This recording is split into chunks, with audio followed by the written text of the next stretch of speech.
Good morning dear students. Today we are going to discuss about chemical reaction of phenol. Okay, जिसमें first सब heading हमें study करनी है acidity of phenol. Acidity of phenol. Okay, तो phenol actually acidic character को show करता है. Actually ये बेस है क्योंकि इसमें आपको पता है ना फिनॉल का जो एक्चुअली फॉर्मूला होता है वो क्या होता है, OH होता है. तो OH प्रेजेंट है, इसका मतलब ये एसिडिटी शो करेगा. ठीक है, OH की वजह से ये करता क्या है, ये ब्लू कलर के लिटमस पेपर को किसमें कन्वर्ट करता है, रेड में.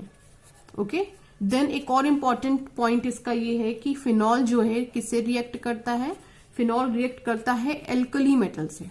ओके, और एल्कली मेटल से रिएक्ट करने के बाद ये हमें क्या दे देता है, सॉल्ट दे देता है.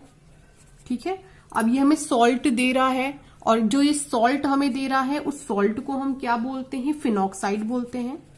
ठीक है, जो सॉल्ट हमें देता है उसे हम फिनॉक्साइड बोलते हैं, या बहुत सारी बुक्स में आप इसको फिनेट्स के नेम से भी जानोगे. ओके, तो मेनली जो हमें यहाँ पे नेम याद रखना है वो कौन सा है, फिनॉक्साइड आयन. ठीक है, तो फिनॉल एल्कली मेटल से रिएक्ट करके हमें सॉल्ट देता है, उसी सॉल्ट को हम फिनॉक्साइड बोलते हैं. ये दो पॉइंट ऐसे हैं जो कंफर्म करते हैं एसिडिक नेचर फिनॉल के एसिडिटी को. ओके, नेक्स्ट हम आते हैं रीजन के ऊपर, या रीजन चलिए हम इसकी रिएक्शन ही देख लेते हैं पहले. सपोज हमारे पास फिनॉल है C6H5OH प्लस हम एल्कली मेटल्स यानी सोडियम से इसकी रिएक्शन कराते हैं तो हमें क्या मिलता है, C6H5ONa. ठीक है, ये जो C6H5ONa है यही एक्चुअली हमारा क्या है, फिनॉक्साइड आयन है. ठीक है, यही सॉल्ट है और इस सॉल्ट को हम नाम दे रहे हैं फिनॉक्साइड आयन. कौन सा मेटल लगा हुआ है यहाँ पर, सोडियम, तो इसका नाम क्या हो जाएगा, सोडियम फिनॉक्साइड. ओके, और साथ में जो हमारा बाई प्रोडक्ट होगा वो होगा क्या, हाइड्रोजन. अब हम क्या करते हैं, रिएक्शन को बैलेंस करते हैं. यहाँ हाइड्रोजन 2 है, यहाँ 1 है, 2 कर देते हैं, देन ये भी 2 हो जाएगा, ये 2. ये रिएक्शन हमारी क्या हो गई है, बैलेंस हो गई है. अब रीजन की बात आती है. ठीक है, कि जो हमारा फिनॉल है ये फिनॉल वीक एसिड की तरह बिहेव कर रहा है, तो क्यों कर रहा है, तो इस वजह इसका रीजन जो मेन है वो रीजन ये है कि यहाँ पे देखिए OH ग्रुप प्रेजेंट है. ये OH ग्रुप कैसा है, एक पोलर ग्रुप है. तो पहला रीजन क्या समझ में आया, presence of polar OH group. Okay, जो नेक्स्ट रीजन है वो रीजन है रेजोनेंस स्टेबलाइजेशन. क्योंकि आपको पता ही है कि फिनॉल में क्या लगा हुआ है, बेंजीन रिंग लगी हुई है. बेंजीन रिंग लगी है तो ऑब्वियस सी बात है कि ये कैरेक्टर कौन सा देगा, रेजोनेंस का देगा. ओके, रेजोनेंस की वजह से पोलर OH ग्रुप की वजह से ये कैसा बिहेव करता है, फिनॉल अपने एसिडिक कैरेक्टर को शो करता है. ओके, अब बात आती है कंपैरिजन की. कंपैरिजन किसके किसके बीच में, इससे पहले जो वीडियो लेक्चर में आपने पढ़ा है एल्कोहल और फिनॉल के बीच में. तो अगर एल्कोहल और फिनॉल को अगर आप कंपेयर करोगे तो आप देखोगे कि फिनॉल को एसिडिक बोला गया है, ज्यादा एसिडिक बोला गया है एज कंपेयर टू एल्कोहल. इसका रीजन हम जान लेते हैं. तो हमारी नेक्स्ट पॉइंट है, phenol are more acidic than alcohol. Okay, phenol क्या होता है, ज्यादा एसिडिक कैरेक्टर को शो करता है एल्कोहल से अगर हम इसका कंपेयर करें तो. अब क्वेश्चन अराइज होता है वाई. ठीक है, तो आप ये देख लीजिए, जो हमारा फिनॉल है तो वो फिनॉल एक्चुअली जब रिएक्ट करता है किसी भी एल्कली मेटल से तो हमें फिनॉक्साइड आयन दे देता है. ठीक है, एक तो फिनॉल हमारा क्या देगा, फिनॉक्साइड आयन देगा.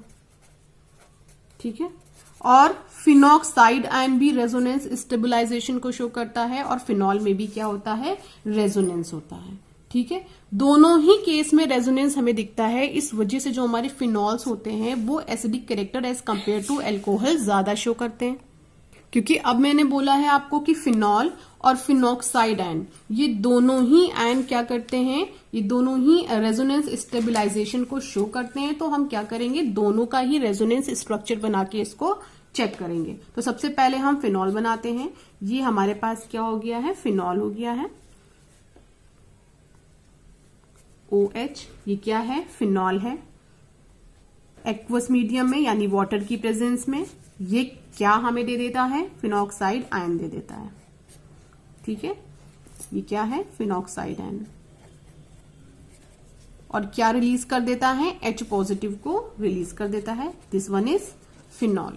ओके, ये हमारा क्या हो गया, O नेगेटिव, फिनॉक्साइड आयन। हमारा फिनॉल भी रेजोनेंस स्टेबलाइजेशन को शो करेगा और फिनॉक्साइड में भी रेजोनेंस होता है, दोनों में ही रेजोनेंस होता है। तो हम एक काम करते हैं, दोनों के ही रेजोनेटिंग स्ट्रक्चर को बना के डिफरेंस चेक करते हैं। ठीक है, रेजोनेंस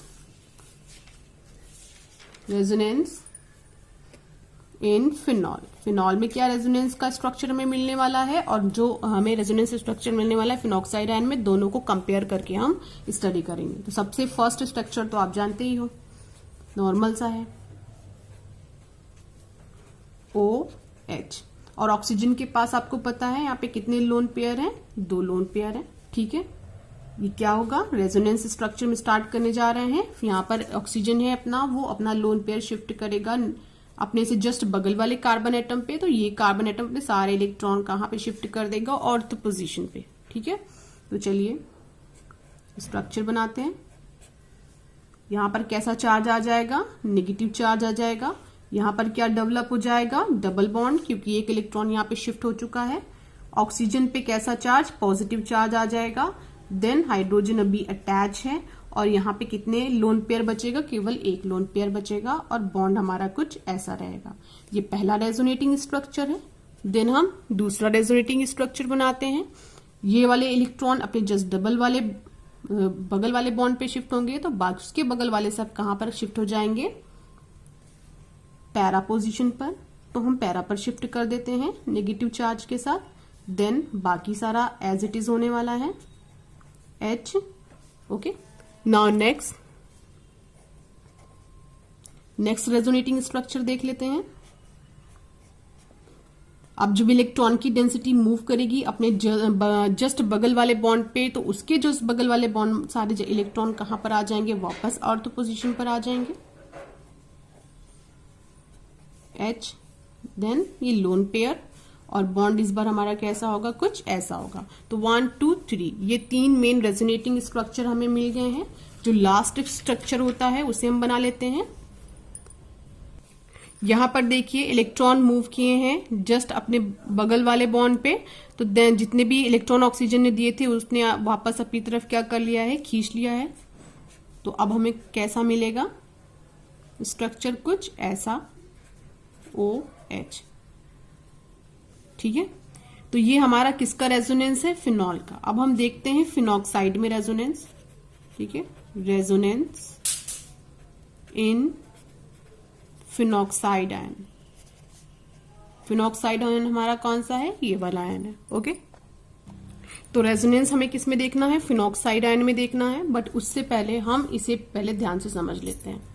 यहां पर बच्चों देखो हुआ क्या होगा, ये हमारा ऑक्सीजन है, ये हमारा हाइड्रोजन है। और आपको पता है कि हाइड्रोजन और ऑक्सीजन में अगर हम कंपेयर करें तो ऑक्सीजन हमारा इलेक्ट्रोनेगेटिव एलिमेंट है। और आप जानते ही हो जो इलेक्ट्रोनेगेटिव एलिमेंट होते हैं वो इलेक्ट्रॉन्स को अपनी तरफ खींचते हैं। ठीक है, तो यहां पर भी ये केस होता है। इसको अगर आप ओपन करोगे, कुछ ऐसे ओपन करोगे, ठीक है, O और H, तो ये हमारा क्या है, इसमें रेजोनेंस हुआ होगा। देखिए, आपको देख के समझ में आ गया कि ये फिनॉल का रेजोनेटिंग स्ट्रक्चर है। रेजोनेंस हुआ तो ऑक्सीजन पे कैसा चार्ज डेवलप हो गया, पॉजिटिव चार्ज डेवलप हो गया। अब रेजोनेंस हुआ, ऑक्सीजन पे पॉजिटिव चार्ज आया, यानी कि इलेक्ट्रॉन्स की कमी हुई ऑक्सीजन पे। तो ऑक्सीजन यहाँ पे क्या करेगा, इलेक्ट्रॉन्स जो उसने शेयर किए होंगे हाइड्रोजन से उसको अपनी तरफ खींचेगा। ठीक है, जब इन इलेक्ट्रॉन्स को ये अपनी तरफ खींचेगा तो ये बॉन्ड क्या कर जाएगा, ब्रेक कर जाएगा। अब जब ये बॉन्ड ब्रेक कर गया तो आपको बाहर क्या मिल गया, H पॉजिटिव आयन मिल गया। अगर आपको H पॉजिटिव आयन मिल गया तो आप अपने माइंड में स्ट्राइक कर लो कि ये कैसा बिहेव कर रहा है, एज अ एसिड बिहेव करेगा। ठीक है, पहली चीज। तो ये जो आपको H पॉजिटिव आयन मिला है, ये क्यों मिला है, क्योंकि यहाँ पे रेजोनेंस हुआ है। फिनॉल में क्या हुआ है, रेजोनेंस हुआ है, जिसकी वजह से ऑक्सीजन पे पॉजिटिव चार्ज डेवलप हुआ है। पॉजिटिव चार्ज डेवलप हुआ है, इट मीन्स ऑक्सीजन पे इलेक्ट्रॉन की कमी हो गई। कमी होने की वजह से ये इलेक्ट्रोनेगेटिव एलिमेंट है। तो ये इलेक्ट्रॉन्स जो इसने शेयर किए हैं हाइड्रोजन के साथ उसको अपनी तरफ खींचेगा और ये बॉन्ड हमारा क्या कर जाएगा, ब्रेक कर जाएगा, जिससे हमें H पॉजिटिव आयन मिल गया। ठीक है, तो ये रीजन है हमारा कि जो हमारा अल्कोहल होता है और फिनॉल होता है, अगर दोनों के एसिडिक कैरेक्टर में हम कंपेयर करें, देखिए अल्कोहल है, फिनॉल है, दोनों के एसिडिक कैरेक्टर में अगर हम अगर कंपेयर करें तो हमें समझ में आता है कि फिनॉल जो हमारा है वो मोर एसिडिक है। क्यों? क्योंकि फिनॉल में रेजोनेंस होता है, ठीक है। अल्कोहल्स में रेजोनेंस का कोई कॉन्सेप्ट नहीं है, जिसकी वजह से ये as compare to phenol less acidic character को शो करता है, ओके। लेकिन अब कंपैरिजन जो हम स्टार्ट करने जा रहे हैं, हमारा फिनॉल और अल्कोहल का कंपैरिजन कंप्लीट हो गया। अगर आपसे कोई पूछ ले कि फिनॉल्स और अल्कोहल में कौन एसिडिक कैरेक्टर को ज्यादा शो करेगा, तो फिनॉल करेगा। क्यों करेगा? क्योंकि ये रेजोनेंस को शो करता है, ठीक है। रेजोनेंस को शो करता है तो इसका क्या इम्पैक्ट पड़ा? इसका इम्पैक्ट ये पड़ा कि ऑक्सीजन पे आप देखिए फिनॉल के रेजोनेटिंग स्ट्रक्चर में पॉजिटिव चार्ज डेवलप हो गया। पॉजिटिव का मतलब क्या हुआ? इसके ऊपर इलेक्ट्रॉन की कमी हो गई। इलेक्ट्रॉन कम हो गए तो इसने मोस्ट इलेक्ट्रोनेगेटिव एलिमेंट है, तो जो इलेक्ट्रॉन इसने शेयर किए हैं, शेयर करके बॉन्ड बनाया है ऑक्सीजन और हाइड्रोजन के बीच में, उसको वो अपनी तरफ शिफ्ट कर लेगा, जिसकी वजह से ये बॉन्ड ब्रेक कर जाएगा और आपको H पॉजिटिव इजीली मिल जाएगा, ठीक है। अब हम कंपैरिजन जो करने जा रहे हैं वो कंपैरिजन करने जा रहे हैं फिनॉल और फिनॉक्साइड आयन के बीच में। ये सारे क्वेश्चन अराइज होते हैं। फिनॉल और अल्कोहल के बीच का भी कंपैरिजन पूछा जाता है, फिनॉल और फिनॉक्साइड आयन के बीच में भी कंपैरिजन पूछा जाता है, ओके। तो अगर फिनॉल और फिनॉक्साइड आयन के बीच में हम कंपेयर करें तो हमें क्या समझ में आया कि हमें फिनॉक्साइड आयन कैसे मिला? जब ये बॉन्ड टूटा। ये बॉन्ड कब टूटा? जब ऑक्सीजन ने दोनों इलेक्ट्रॉन्स को अपने ऊपर शिफ्ट कर लिया, ठीक है। जब बॉन्ड नहीं टूटा था तो देखिए कितने ऑक्सीजन के पास इलेक्ट्रॉन थे? 1 2 3 4 इलेक्ट्रॉन थे। जब बॉन्ड टूटा तो इसने 2 इलेक्ट्रॉन अपनी तरफ शिफ्ट कर लिए, तो यानी कि हमें इतना हिस्सा क्या मिलेगा? फिनॉक्साइड आयन का मिलेगा, इतना हिस्सा। तो अब दोनों इलेक्ट्रॉन अपने ऊपर ये शिफ्ट कर चुका है, तो यानी कि अब इलेक्ट्रॉन फिनॉक्साइड आयन के पास कितने होने वाले हैं? 1 2 3 4 5 6। तो फिनॉक्साइड के पास इलेक्ट्रॉन कितने होंगे? 6 होंगे, ठीक है। इसीलिए इसके ऊपर नेगेटिव चार्ज लगा हुआ है, क्योंकि इसने एक्स्ट्रा इलेक्ट्रॉन अपने ऊपर ले लिए हैं, ठीक है। हाइड्रोजन का इलेक्ट्रॉन भी इसने क्या कर लिया है? अपनी तरफ शिफ्ट कर लिया है। तो ये आपको स्ट्रक्चर किसका मिल गया है? फिनॉक्साइड आयन का मिल गया है। अब आप स्टार्ट करने जा रहे हो रेजोनेंस इन फिनॉक्साइड आयन। तो ये रेजोनेंस था फिनॉल का। अब आप रेजोनेंस देखो फिनॉक्साइड आयन का, फिर फिनॉल और फिनॉक्साइड आयन के रेजोनेटिंग स्ट्रक्चर को हम कंपेयर करेंगे और समझेंगे कि फिनॉल और फिनॉक्साइड आयन में कौन ज्यादा एसिडिक कैरेक्टर को शो करेगा और क्यों करेगा।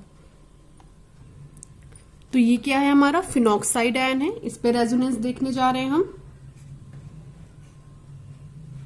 ये देखिए, ये क्या है? हमारा रेजोनेंस स्टार्ट हो रहा है। रेजोनेंस स्टार्ट हो रहा है, ऑक्सीजन ने अपने इलेक्ट्रॉन्स को शिफ्ट किया है इस कार्बन पे। देन जितने भी इसके जस्ट कार्बन के जस्ट बगल वाला जो डबल बॉन्ड था, उस पे जितने भी एक्स्ट्रा इलेक्ट्रॉन थे, ऑब्वियस सी बात है क्योंकि यहाँ पे पाई बॉन्ड है तो इलेक्ट्रॉन की डेंसिटी यहाँ पे ज्यादा होगी, वो सभी कहाँ शिफ्ट हो गए? ऑर्थो पोजिशन पे। तो सबको हमने ऑर्थो पोजिशन पे क्या कर दिया है? शिफ्ट कर दिया है। लेकिन आप एक चीज अपने माइंड में लॉक करके रख लीजिए, क्योंकि वहां पे देखिए आपने इससे पहले क्या किया था, ये चीज देखिए, ऑक्सीजन ने एक्स्ट्रा इलेक्ट्रॉन ले रखा है, हाइड्रोजन वाला भी ले रखा है। तो यहाँ पे जब रेजोनेंस होगा तो जो ऑक्सीजन ने इलेक्ट्रॉन शिफ्ट किए हैं वो एक्स्ट्रा वाले शिफ्ट किए हैं, अपने वाले शिफ्ट नहीं किए हैं। तो जो एक्स्ट्रा इलेक्ट्रॉन इसके पास था वो रेजोनेंस में पार्टिसिपेट करेगा, यानी कि ऑक्सीजन में यहां पर इलेक्ट्रॉन की कमी नहीं हुई है। और कमी नहीं हुई है इलेक्ट्रॉन की, तो ऑक्सीजन के ऊपर यहाँ पे पॉजिटिव चार्ज डेवलप नहीं होगा, ठीक है। ये एज इट इज रहेगा, यहाँ पे पॉजिटिव चार्ज डेवलप नहीं हुआ, लेकिन इलेक्ट्रॉन शिफ्ट किए हैं तो डबल बॉन्ड यहाँ पे डेवलप होगा। तो आप ये एक कंपैरिजन देख लीजिए। रेजोनेंस जब फिनॉल का हुआ तो ऑक्सीजन के ऊपर पॉजिटिव चार्ज डेवलप हुआ, लेकिन जब रेजोनेंस स्टार्ट हुआ फिनॉक्साइड आयन में तो ऑक्सीजन पे कोई भी चार्ज डेवलप नहीं हुआ है, ठीक है। देन सेकेंड रेजोनेटिंग स्ट्रक्चर में आते हैं हम। तो यहां पर आपको पता है इलेक्ट्रॉन की डेंसिटी अपने जस्ट बगल वाले बॉन्ड पे अगर मूव करी है तो उसके जस्ट बगल वाले इलेक्ट्रॉन की डेंसिटी पैरा पोजीशन पर आ गई है। बाकी आप वैसे ही रेजोनेटिंग स्ट्रक्चर करते चले जाइए जैसे आप करते आ रहे हैं, ठीक है। जो थर्ड रेजोनेटिंग स्ट्रक्चर मिलेगा वो हमें आपकी कैसा मिलेगा? डेंसिटी इलेक्ट्रॉन की ऑर्थो पोजीशन पर, डबल बॉन्ड O, ओके। और जब लास्ट हमें रेजोनेटिंग स्ट्रक्चर मिलेगा, उस रेजोनेटिंग स्ट्रक्चर में देखिए कुछ ऐसा मिलेगा जैसा नॉर्मल पहले वाला था। ऑक्सीजन के पास 6 इलेक्ट्रॉन, ओके। कुछ ऐसा रेजोनेटिंग स्ट्रक्चर मिलेगा। तो अब आपके सामने क्वेश्चन ये राइज हो सकता है कि आपके पास फिनॉल है, देन दूसरा कंपैरिजन किससे कराने जा रहे हैं, फिनॉक्साइड आयन में। और क्वेश्चन आपसे ये राइज कर रहे हैं कि फिनॉल में भी रेजोनेंस हो रहा है जबकि फिनॉक्साइड में भी रेजोनेंस हो रहा है, तो इन दोनों में फिनॉक्साइड आयन जो हमारा है वो मोर स्टेबल क्यों है, ठीक है, मोर स्टेबिलिटी क्यों ज्यादा है फिनॉक्साइड आयन की। या आपसे सीधा ये पूछा जा सकता है कि जो हमारा फिनॉक्साइड आयन है एक्चुअली इसका एसिडिक स्ट्रेंथ ज्यादा क्यों है। तो ये चीज आपके इसको रेजोनेटिंग स्ट्रक्चर से क्लियर हो रहा है। यहाँ पे आप फिनॉल पे आएंगे तो फिनॉल की रेजोनेटिंग स्ट्रक्चर में आप देख रहे हैं ऑक्सीजन पे कैसा चार्ज डेवलप हो गया है, पॉजिटिव डेवलप हो गया है। यहाँ पे पॉजिटिव और नेगेटिव चार्ज के बीच में सेपरेशन डेवलप हो गया, जिसकी वजह से इसकी स्टेबिलिटी क्या हो गई है, कम हो गई है। लेकिन अगर आप फिनॉक्साइड आयन के केस में आएंगे तो फिनॉक्साइड आयन में देखिए ऑक्सीजन के ऊपर पॉजिटिव चार्ज डेवलप नहीं हुआ है, ठीक है, और यहाँ पे केवल नेगेटिव चार्ज है, वो भी कुछ टाइम के बाद क्या हो जाएगा, डीलोकेलाइज हो जाएगा, ठीक है, जिसकी वजह से जो फिनॉक्साइड आयन है हमारा वो मोर स्टेबल है, ठीक है, as compare to phenol. Okay, इसलिए एसिडिक स्ट्रेंथ की अगर हम बात करें तो एसिडिक स्ट्रेंथ जो फिनॉक्साइड आयन है उसका ज्यादा होगा एज कंपेयर टू फिनॉल। इसी वजह से आप देखोगे बहुत सारी रिएक्शंस हम जब कंडक्ट कराएंगे तो हम फिनॉल को किस में कन्वर्ट करेंगे, फिनॉक्साइड आयन में कन्वर्ट करेंगे। उसकी रिएक्शन सोडियम से करा के इसको फिनॉक्साइड आयन में कन्वर्ट करेंगे। जो फिनॉक्साइड आयन में कन्वर्ट करने का रीजन सिर्फ हमारा इतना होगा कि फिनॉल से अगर हम देखें फिनॉक्साइड आयन में कंपेयर करें तो फिनॉक्साइड आयन हमारा ज्यादा स्टेबल होता है। इस स्टेबिलिटी को अटेन करने के लिए हम फिनॉल को फिनॉक्साइड आयन में कन्वर्ट करेंगे, देन अपनी आगे की रिएक्शन को प्रोसीड करेंगे। ओके, तो ये क्वेश्चन एक बेसिक सा यहाँ पर अराइज हो सकता है कि फिनॉल और फिनॉक्साइड आयन में कौन ज्यादा स्टेबल होता है, क्यों होता है। तो फिनॉल और फिनॉक्साइड में फिनॉक्साइड ज्यादा स्टेबल होता है क्योंकि आप दोनों के रेजोनेटिंग स्ट्रक्चर में देखो तो वहां पर पॉजिटिव और नेगेटिव का सेपरेशन हो गया है, बट यहां पर पॉजिटिव नेगेटिव का सेपरेशन नहीं हुआ है, जिसकी वजह से फिनॉक्साइड आयन क्या है, ज्यादा स्टेबल है। ओके, तो बच्चों भी आपने जो कंपैरिजन स्टडी किया है वो फिनॉल और अल्कोहल के बीच का कंपैरिजन है। दोनों में ये क्वेश्चन अराइज होता है कि फिनॉल और अगर अल्कोहल के हम एसिडिक कैरेक्टर को चेकआउट करें तो इन दोनों में से कौन ज्यादा एसिडिक है, तो यहाँ पर फिनॉल ज्यादा एसिडिक है क्योंकि ये रेजोनेंस स्टेबलाइजेशन को शो करता है। लेकिन अगर फिनॉल और फिनॉक्साइड आयन की स्टेबिलिटी की बात करें तो यहाँ पर फिनॉक्साइड आयन ज्यादा स्टेबल है। क्यों? क्योंकि यहाँ पर चार्ज का सेपरेशन नहीं होता है इसके रेजोनेटिंग स्ट्रक्चर में, बट फिनॉल के रेजोनेटिंग स्ट्रक्चर में चार्ज का सेपरेशन होता है। लेकिन अगर नेक्स्ट क्वेश्चन हमारे पास अराइज हो जाए कि फिनॉक्साइड आयन और एल्कोक्साइड आयन इन दोनों में कौन ज्यादा स्टेबल होता है, तो आप देख लीजिए एल्कोक्साइड आयन एक्चुअली क्या होता है। तो देखिए यहाँ पे फिनॉक्साइड आयन तो आपको समझ में आ गया कि हमें किससे मिलता है, फिनॉल से मिलता है, ठीक है, कुछ ऐसा इसका स्ट्रक्चर होता है, ओपे negative charge, this one is phenoxide ion. और एल्कोक्साइड हमें कैसे मिलता है, ROH, ठीक है, कैसे मिलेगा, RO negative plus H positive, ठीक है, यहां पर भी H पॉजिटिव होगा, ठीक है। तो ये हमारा एल्कोक्साइड आयन है, ये हमारा क्या है, फिनॉक्साइड आयन है। इन दोनों में आपसे पूछा जा रहा है कि कौन ज्यादा स्टेबल है और क्यों स्टेबल है। तो यहां पर वापस हमारा आंसर है कि यहां पर हमारा फिनॉक्साइड आयन ज्यादा स्टेबल है as compare to alkoxide ion, क्योंकि फिनॉक्साइड आयन में क्या होता है, रेजोनेंस होता है, ठीक है। रेजोनेंस होने की वजह से यहां पर जो नेगेटिव चार्ज डेवलप हुआ है ऑक्सीजन के ऊपर, ये क्या हो जाता है, डीलोकेलाइज हो जाता है, यानी ऑक्सीजन से नेगेटिव चार्ज हट जाता है। कैसे हट जाता है, अभी आपने स्टडी किया, देखिए ये रेजोनेटिंग स्ट्रक्चर में, फिनॉक्साइड के रेजोनेटिंग स्ट्रक्चर में ऑक्सीजन से क्या हो गया था, चार्ज नेगेटिव वाला डीलोकेलाइज हो गया था। जबकि एल्कोक्साइड आयन को अगर आप देखोगे तो इस पे ऑक्सीजन के ऊपर जो नेगेटिव चार्ज डेवलप हुआ है ये डीलोकेलाइज नहीं होगा, जिसकी वजह से स्टेबिलिटी एल्कोक्साइड आयन की कम होगी as compare to phenoxide ion. Okay, now move to the next point, that is ईस्टरिफिकेशन।